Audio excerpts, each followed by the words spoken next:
Every little thing you think that you need. Every little thing you think that you need. Every little thing that's just feeding your greed. Oh, I bet that you'd be fine without it. You're listening to the Minimalist Podcast with Joshua Fields Milburn and TK Coleman, recorded live at Earthing Studios in sunny California. Yes, thank you, Malabama. Hello, everybody. Today, for the fourth installment of our 5-part Household Clutter series, we're talking about the most intimate clutter area in our homes, bedroom clutter. Joining us in the studio to help us make our beds is a self-proclaimed recovering super slob turned organizing expert, Cas Aarssen. Cas is the founder of Clutterbug, and you've probably seen her on HGTV as the host of Hot Mess House. Coming up on this free public minimal episode, a caller has a question about the clutter that keeps accumulating on her nightstand. And then we've got a question about the things that don't belong in the bedroom. That's followed by our Right Here, Right Now segment and a listener tip. You can check out the Maximal edition of episode 480. That's the full 2-hour episode where we answer 3 times as many questions on Patreon. The link is in the description. When you subscribe, you can listen to our private podcast episodes on Apple Podcasts or Spotify or wherever you listen to podcasts. Find your favorite podcast app. Plus, you'll gain access to all of our archives, all the way back to episode 001. That's a full decade of podcast archives. By the way, big thanks to our patrons. Your support keeps our podcast 100% advertisement free because sing along at home, y'all. Advertisements suck. Let's start with our callers. If you have a question or comment for our show, we'd love to hear from you. Give us a call. Our phone number is 406-219-7839, or you can email a voice recording right from your phone to podcast@theminimalists.com. Our first question today is from Jennifer. Hello. Thank you so much, Minimalists, for putting this out to the Patreon community. I just joined your Patreon. I'm excited to follow as I begin this minimalist journey as a mother who works full time and has 3 little ones and a husband at home. One of the questions I had in the bedroom space, I feel confident about the closet, the bed, and the overall viewed space, but the nightstand.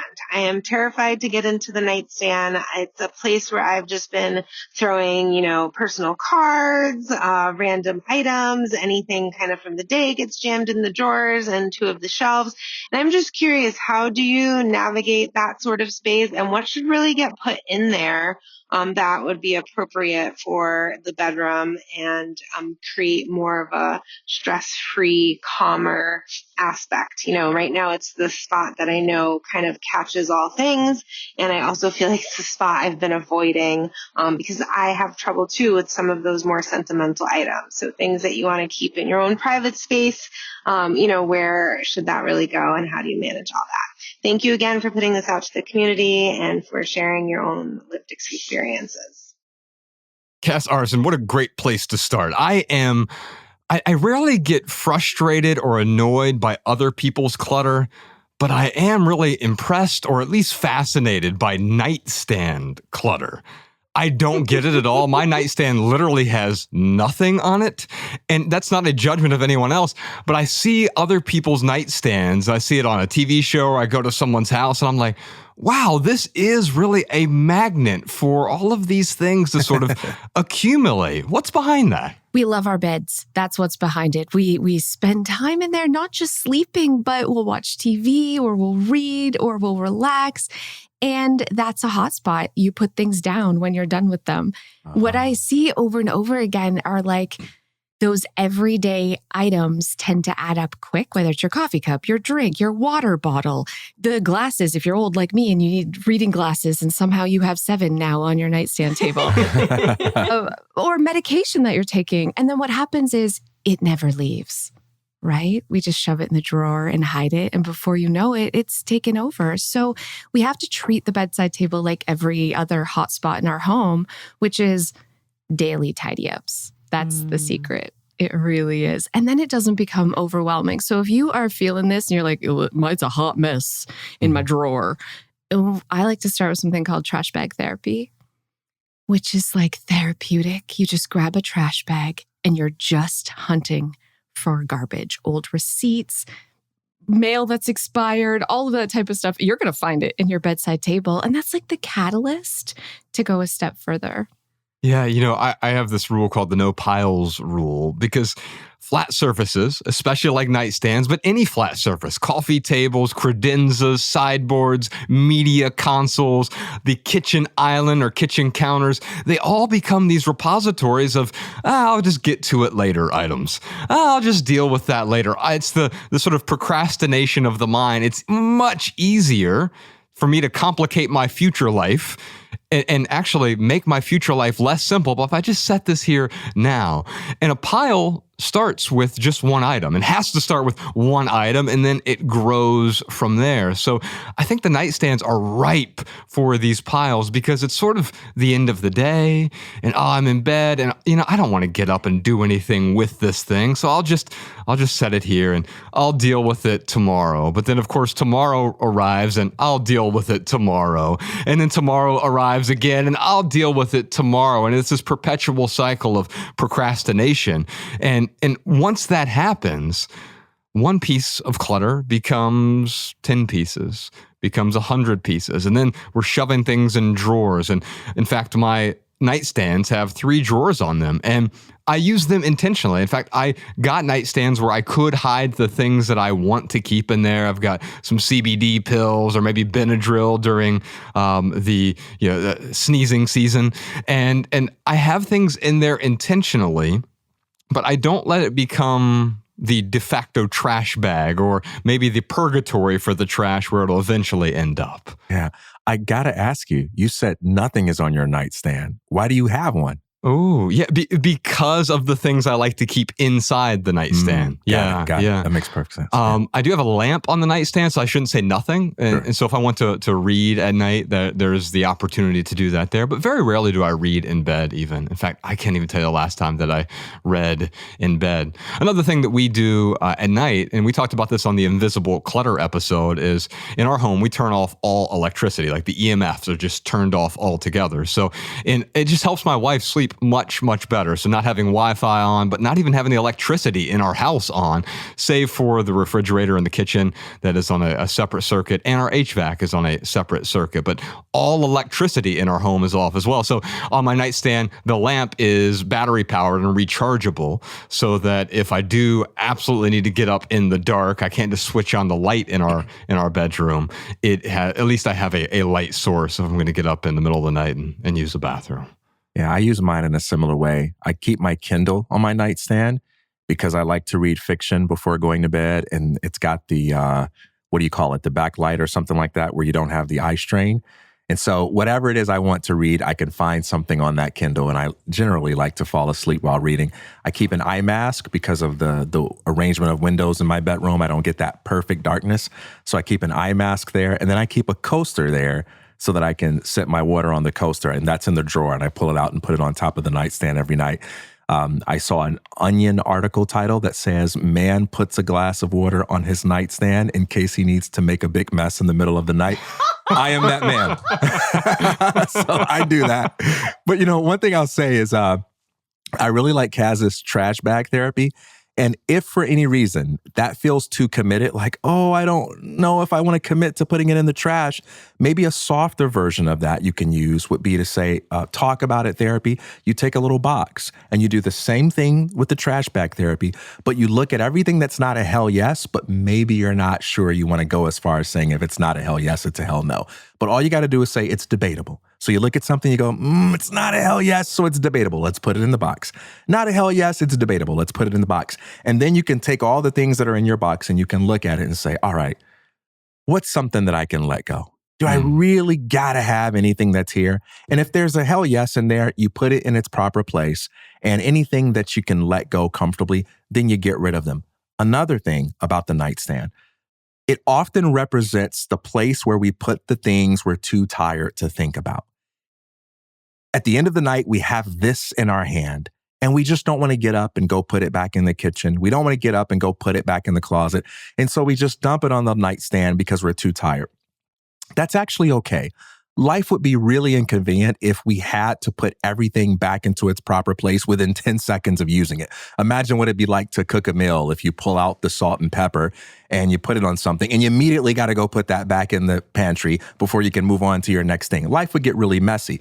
But what you can do to counteract the way things pile up is you can just build into your day the 45 seconds it takes to review that nightstand and to put things into the proper place. All right, last night I was too tired to put the book back or the glass back. That's fine.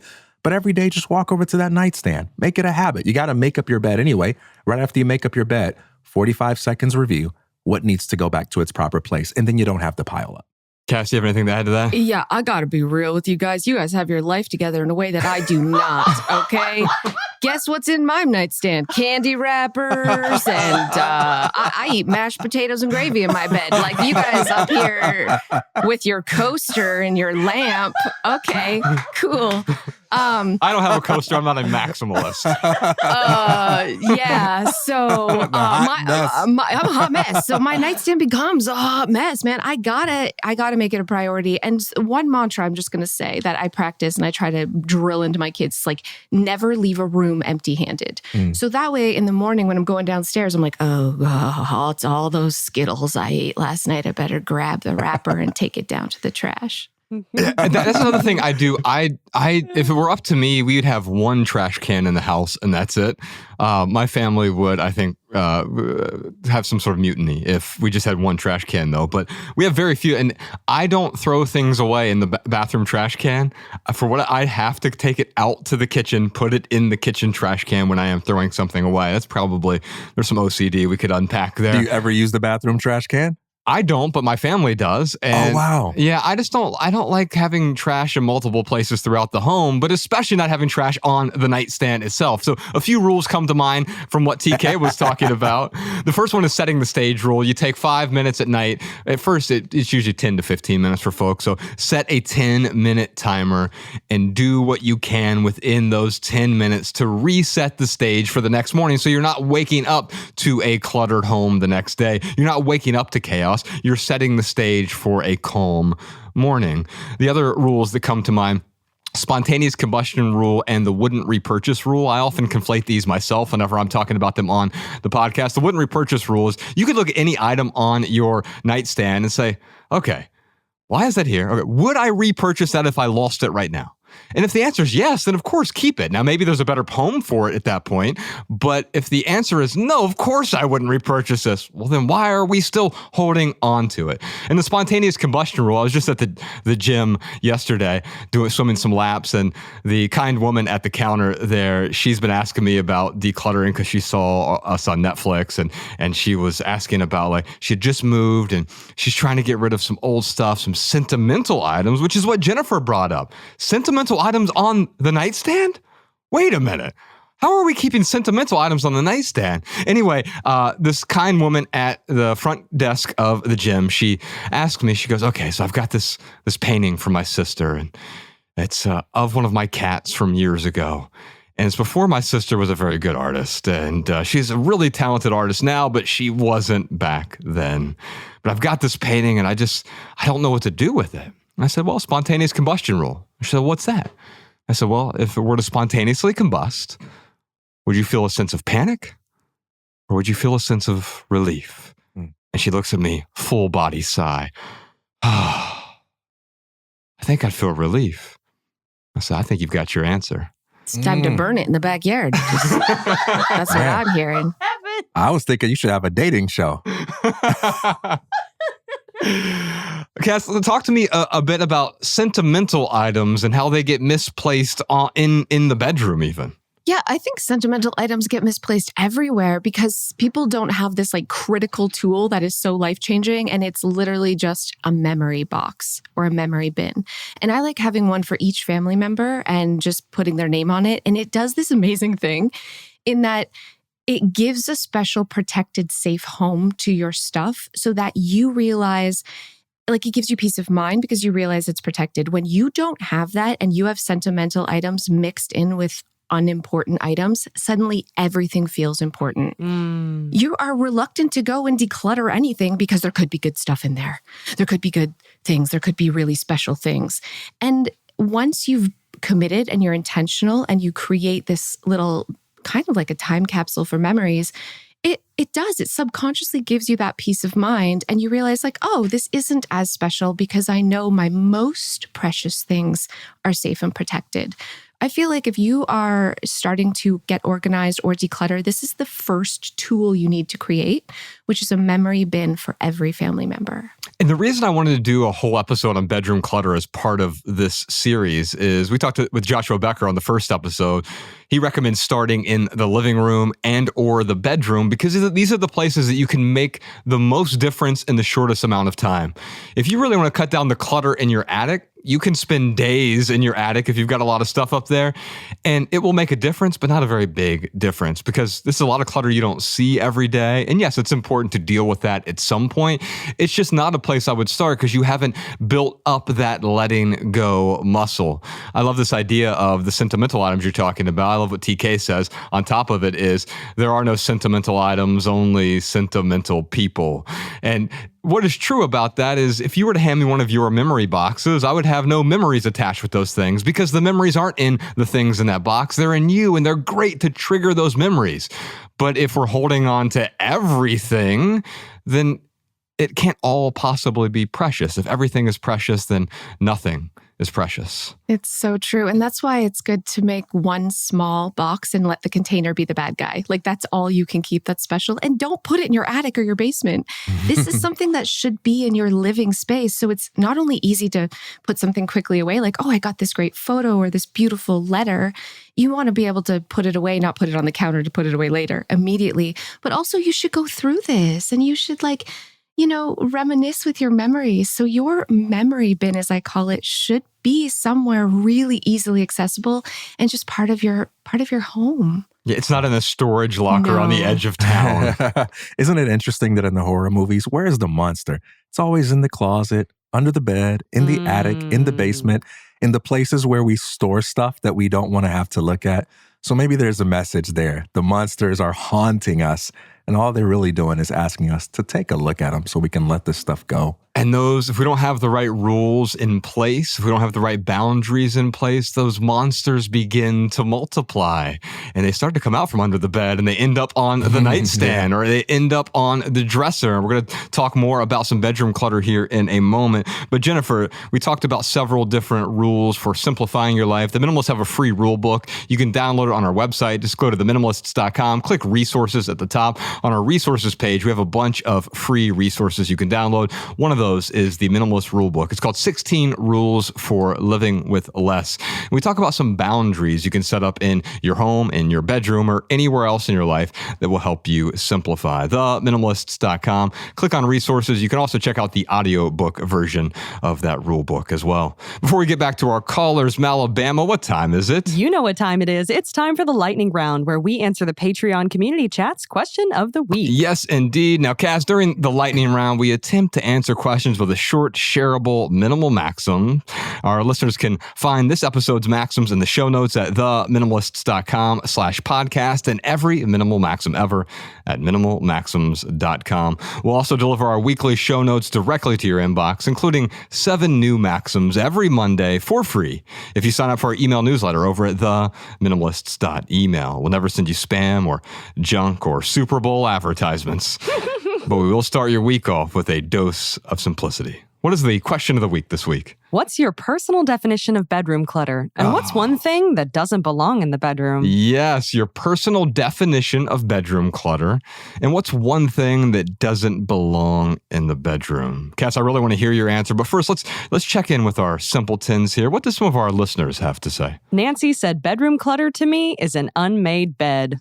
Oh, yes. We're going to talk about this a bit more on the More About Less segment on page 3. We're talking about the 4 most cluttered areas of every home that's hiding in plain sight. So sometimes our clutter is hiding in plain sight. We just see it every day. We don't realize that it is clutter. What do you say about that, though? Is an unmade bed, that feels like clutter to me.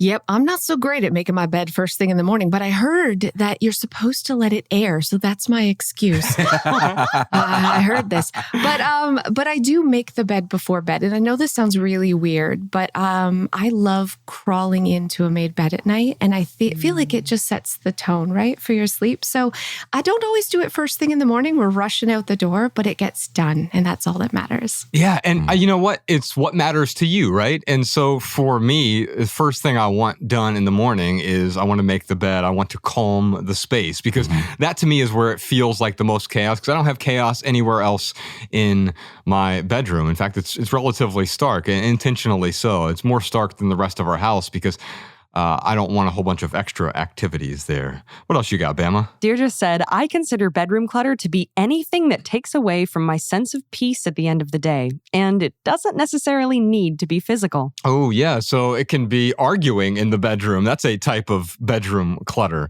But also, what else is getting in the way of our bedrooms? What are you seeing people and they're struggling to let go of the things that are in their bedroom? I think the real issue is that bedrooms are the bottom of the priority list when they should be the top. So people hide stuff in the bedroom because they don't want company to see it. They shove all the crap that they're, oh, my mother-in-law is going to be here and shove everything in the bedroom. And it's like this neglected space that we ignore because it's not seen by other people. But the truth is it should be the top priority in our home because it's our sanctuary. It's a form of self-love and self-respect to put it first. And it's the absolute, when you open your eyes, it's the first thing you see in the morning and the last thing you see before you go to bed. So it had better be someplace that you find beautiful and peaceful. And it should, if you don't walk in your bedroom and audibly, you haven't made it a priority yet. Oh, yeah. TK, no one wants to wake up to chaos. Yeah. Isn't it interesting, too, that the very act of hiding things in the bathroom reveals what we think of it? Because why don't we say, oh, someone's coming over, throw it in the bathroom. Bedroom. Bedroom. Yeah. Throw it in the bathroom. Throw it in the kitchen. Because we know that the bedroom is this sacred space. It's an intimate space. And no one's going to go there. And no one's going to have a hard time understanding why that part of the home is closed. And so implicit in that hiding it is a recognition of its value. I really love that, though. The last thing you see and the first thing you see, you want it to make you breathe that sigh of relief. Yeah. And no one wants to wake up in a storage locker. That is my personal definition of hell. What else we got? Meredith said, bedroom clutter is anything that makes your room less peaceful, like the pile of clean clothes that I move from the bed to the floor each night and the clutter that accumulates on top of the dresser. This is something else I don't understand, so I'm gonna tune into Cas here. My OCD would never allow me to take a pile of clothes and set it anywhere. And so as soon as the clothes come out of the dryer, they must be folded or hung immediately. What if you get a phone call? What if you don't have time? What do you do? It doesn't. The house could be on fire, TK, and I'm putting the clothes in the drawer. That is a movie I want to see. I'm not saying it's healthy. I'm just saying this is where my mind goes. In fact, I wrote this essay called The Perfect Closet. We'll put a link to it in the show notes. I'm not going to read the whole thing. But a couple weeks ago, we did an episode with Courtney Carver about closet clutter, which is so closely related to bedroom clutter because most of our bedrooms have a closet in them, whether it's a full walk-in closet or just a small little closet where our clothes go.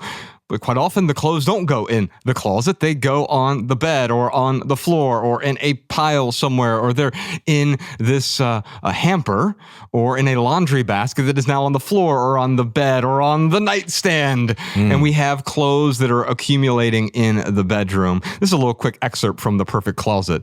The perfect closet exists, but it is not located on the other side of your next purchase. According to the Public Interest Research Group, the average American buys 53 new articles of clothing each year. That's more than one thing per week and 4 times as much as in the year 2000. Accordingly, garment manufacturers are now producing more than 100 billion pieces every year. And most of them are ending up on our beds, apparently.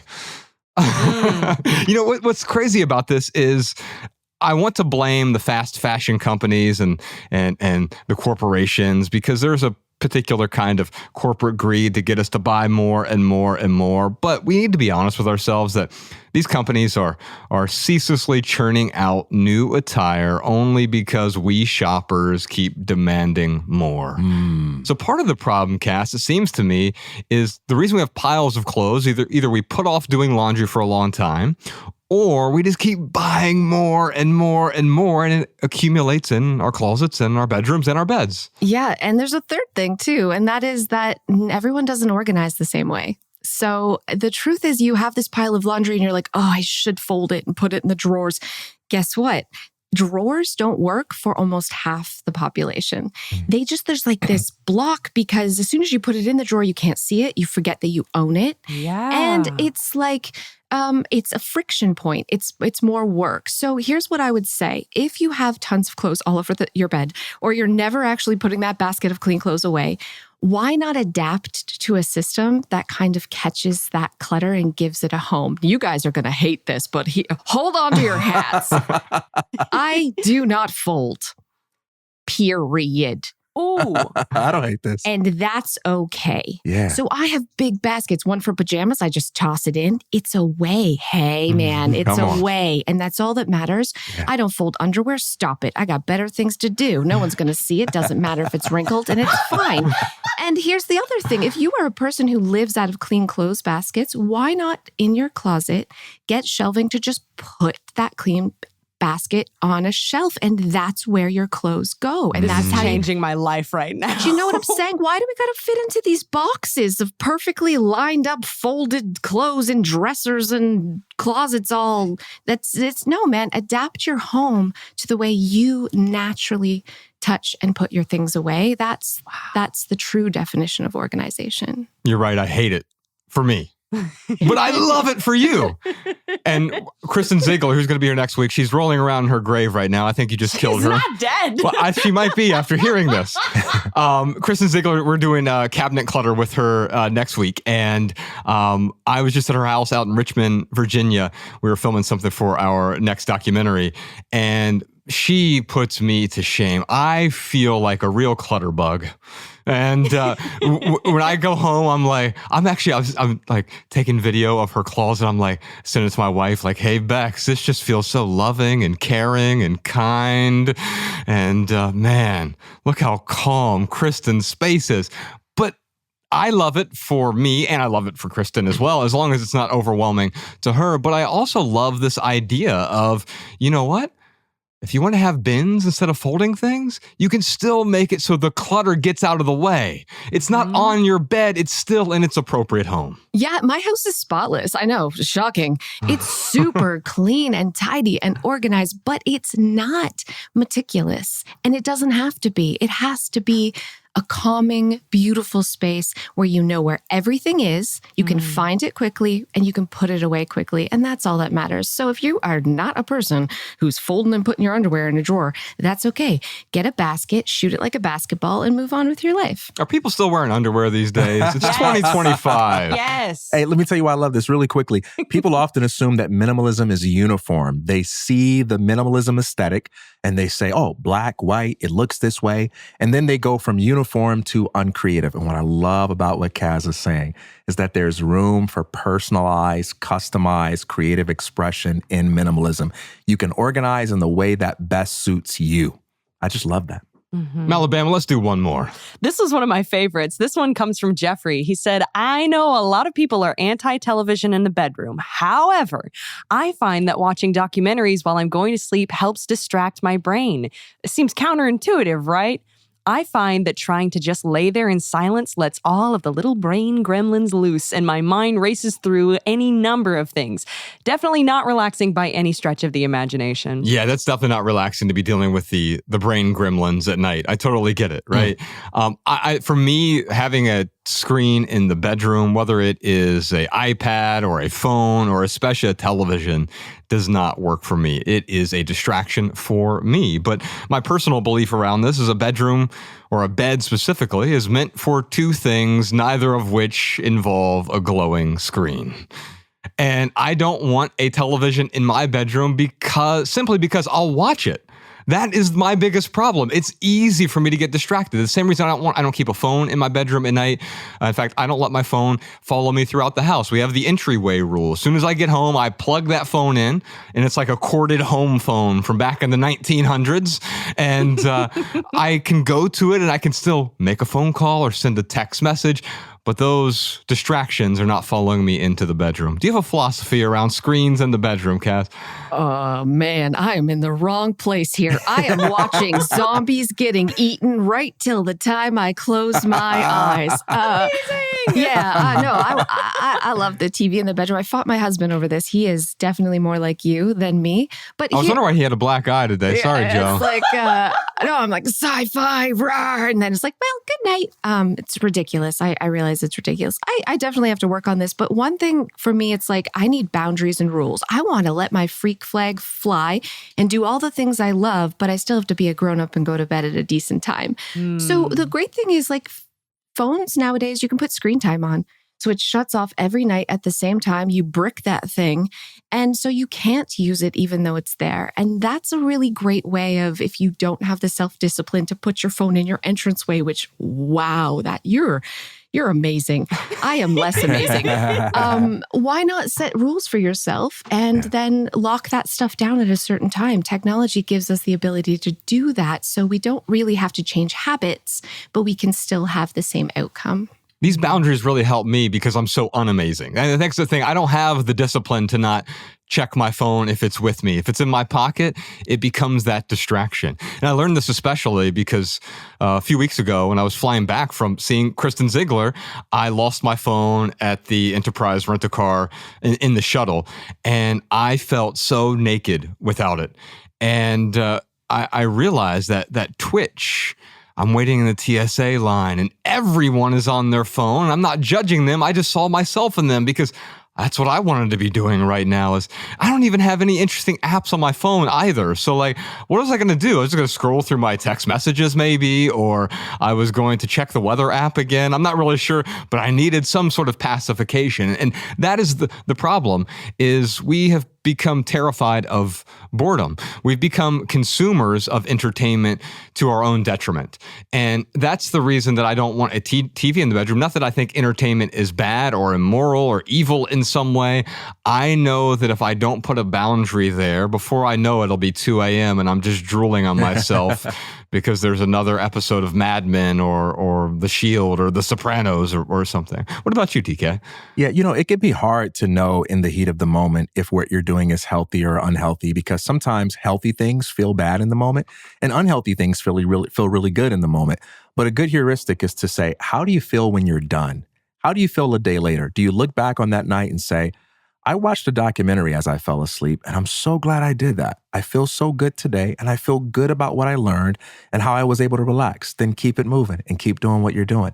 If on the other hand, you say, I'm looking at my phone before I go to bed, and it's distracting me, and it's making me stay up later than I want, and now I'm sleepy and I'm grumpy, then there might be an opportunity to rethink and reframe how we're doing it. It's not about this one absolute right way. Minimalism isn't about moralism. It's about meaning. And you get to decide what your bedroom is for and what activities best facilitate that purpose. One potential option for Jeffrey, because the blue light from the TV may actually disrupt your sleep. And you mentioned your sleep mask that you have. In my nightstand, that's one of the things I have. I have a sleep mask. I have some earplugs from a company called Earpiece. Not a sponsor, but they're just the ones I've found that work best for me. Peace as in Peace, ear. Peace.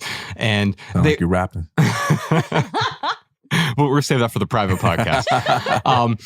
But I have a few things in my nightstand that sort of block out the outside world and keep the blue light out. But I try to limit blue light at night in general. After the sun goes down, I don't want to disrupt my circadian rhythm. And so if you want to still have that distraction because of the gremlins that are gobbling up your mind, Jeffrey, maybe you switch to something like a podcast or audiobook, something you can listen to if that blue light begins to trouble you at some point. I'm feeling real inspired right now. This is the thing I got to work on. My husband's always telling me, yeah, but hearing it from your husband say it, you're like, oh, yeah, you don't know what you're talking about. I got to get the phone out of the bedroom. You're right. It's a problem. It's an addiction. And I think a lot of us we just don't want to admit it. So I love that you're sharing this and helping people. Yeah, I'm feeling it. My God, I'm feeling shamed. I'm going to start charging it somewhere else. I appreciate this. Hi, my name's Joshua, and I'm a phoneaholic. Hi, Joshua. How about you, listeners? What's your personal definition of bedroom clutter, and what is one thing that doesn't belong in the bedroom for you? Let us know your thoughts in the Patreon community chat, which, by the way, you can join for free even if you don't subscribe to our private podcast. Okay, give me something pithy, TK. What's your personal definition of bedroom clutter, and what's one thing that doesn't belong in the bedroom? All right. A restful room has no room for distractions. I define bedroom clutter as anything that gets in the way of my ROI. That's my rest or intimacy. Those are the two things I've decided my bedroom is for, not yours, but mine. And so no television for me, because that gets in the way of both of those things. No arguments for me. If something comes up and we really need to argue about it, we'll get out of that bed. We'll exit that bedroom and we'll go take a walk and we'll talk about what we need to talk about until we can come back into that space in a position where we can have rest or intimacy. And so I think if you think about these things in terms of absolutes, you'll psych yourself out because you're studying what everyone else is doing and you're not exercising your autonomy, which is to say, this is my home. This is one of the few spaces I get to call my own. I'm going to decide what this space is for and get rid of everything that gets in the way of what is a distraction to me. It's a perfect segue into my pithy answer here is a cluttered bedroom leaves no room for life's most intimate moments. And intimacy, I'm not just talking about sex, and you think about the bedroom, and we could talk about that. And of course, a glowing screen can get in the way of that type of intimacy as well. But being intimate with someone is being present with them and being vulnerable with them and listening to them. And so any of these distractions get in the way of that sort of intimacy, being here, right now. All right, that's the end of page 1. We still have an entire switchboard of callers to talk to, Cas. But first, real quick for right here, right now, here's one thing that's going on in the life of the Minimalists. Do you know our next FAMS call? Our Friday afternoon Minimalist Zoom is Friday, March 7th at 3 p.m. Eastern. TK, what is FAMS? FAMS is the Friday afternoon Minimalist Zoom call, and it's an opportunity for us all to get together as a family in a laid-back, casual, conversational setting where we can laugh, we can talk about what's on our mind. Not only can you ask questions and we answer them, but we as a community can all chip in with our own stories and perspectives. And we got that exciting little chat box going on where we're sharing links, sharing memes, sharing laughs and stories and recommendations. It's just a different kind of experience than what we can do on the podcast and even at the Sunday Symposium. Really fun time. And people from all over the world. We had a big German contingent this last time around. Yeah. Bama was there. I thought she got hacked. Ja, genau. She was speaking German in the chat, and it was wild. And I just really enjoy them. It's kind of like one of our live events, but it's open to anyone, anywhere in the world. And if you miss it because you can't be there, you're at work, or maybe you're sleeping at that particular time, that's okay. You can go back and listen to the recording. Savvy D records the whole thing, and we put it up there so you can go back and listen to it. In fact, go back and listen to that February one. It was me and TK and Nicodemus from Alabama. Savvy D was there. Post-production Peter was there as well. And then a whole bunch of you, hundreds of you were there. And we brought some of you up on stage. We had these really intimate conversations. People brought their struggles, they brought their stories, they brought their tears, they brought their joy, and everything else in between. That's the Friday afternoon Minimalist Zoom. It's the first Friday of every month. The next one is March 7th at 3 p.m. Eastern. You can find all the details at theminimalists.com/Zoom. And speaking of live events, you just talked about the Sunday Symposium. You can listen to every Sunday Symposium we've ever done. We recorded them. If you are a Patreon true fan, you can find all 12. I think we have 12 out there now, and the 13th one is right around the corner. We have recorded those for you. If you want to listen to some of those live events, some of our most meaningful and magical experiences. The one we just did in Santa Barbara was amazing. Nicodemus will be at the one in April that we're doing up in Santa Barbara again. We do them in LA. We do them in Orange County as well. If you want to attend one of those live events, they're in every month, the last Sunday in Southern California. Just head on over to sundaysymposium.com to grab your free tickets. Yes, they are free. So every event always sells out. If you can't make it, or if you don't make it in time to get your ticket in time, don't don't worry. Just put your name on the wait list, and we'll let you know as soon as some tickets open up. Alabama, what else you got for us? Here's a minimalist insight from one of our listeners. Hi guys, my name is Stephanie and I'm a Patreon subscriber from Germany. You might remember me as the control freak from one of the earlier episodes. I just stumbled across a very interesting blog which I felt I should share with you. It is called The Healthy Compulsive. So it's basically for everyone who's dealing with obsessive compulsive personality disorder. And it really helped me a lot into understanding my personality and putting it to use basically. So maybe Gary Trosclair is also someone to consider for being on your podcast. Thank you very much for everything you do, and Happy New Year, by the way. Bye. Stephanie, thank you so much for that helpful comment. I just took a look at this website, thehealthycompulsive.com. We'll put a link to this in the show notes. Some great looking articles here. What is the difference between OCD and OCPD? And you know what? As someone who is formally diagnosed with OCD, it's also been a superpower for me when it's a healthy compulsion. Now, it can devolve into something that is unhealthy or distracting, or it's a type of clutter. It can get in the way, but it can also be transformed into a superpower. Thank you so much for sharing that. I never heard of thehealthycompulsive.com. Some articles on here. Carl Jung on the compulsive urge to individuate, compulsive personality, a new and positive perspective, and the Healthy Compulsive Project, taking the wheel of the driven personalities. A lot of driven people are also a bit OCD. DK is looking at me funny right now. For anyone else who has a listener tip or insight about this episode or any other episode, send a voice memo to podcast@theminimalists.com right from your phone so we can feature your voice on the show. Up next, page 2 and page 3. But first, let's take a quick pandiculation break. We'll be right back. All right, that's the first 34% of episode 480. We'll see you on Patreon for the full Maximal Edition with Cas Aarssen, which includes answers to a bunch more questions. Questions like, what are the 4 clutter bug decluttering styles? How does ADHD play a role in decluttering? What should I do with the storage bins in my bedroom? How can I live in peace if my work desk is crammed into my bedroom? Why does having so many throw pillows, decorative pillows on my bed make me happy? Plus a million more questions and simple living segments over on the Minimalist Private Podcast on Patreon. Big thanks to Cas Aarssen for joining us today. You can check her out at clutterbug.com. She has a great quiz over there. Figure out what kind of clutter bug you are. Understand your clutter personality so you can let go in a way that serves you and that letting go doesn't actually get in the way. You can also check out her YouTube channel. It's called Clutter Bug. We'll put a link to both of those in the show notes. And that is our minimal episode for today. Big thanks to Earthing Studios for the recording space. On behalf of Ryan Nicodemus, TK Coleman, Malabama, post-production Peter, Spire Jeff, and Spire Dave, Savvy D on the board, and the rest of our team, I'm Joshua Fields Milburn. If you leave here with just one message, let it be this: love people and use things, because the opposite never works. And clear all that clutter off your damn nightstand. Thanks for listening, y'all. We'll see you next time. Peace.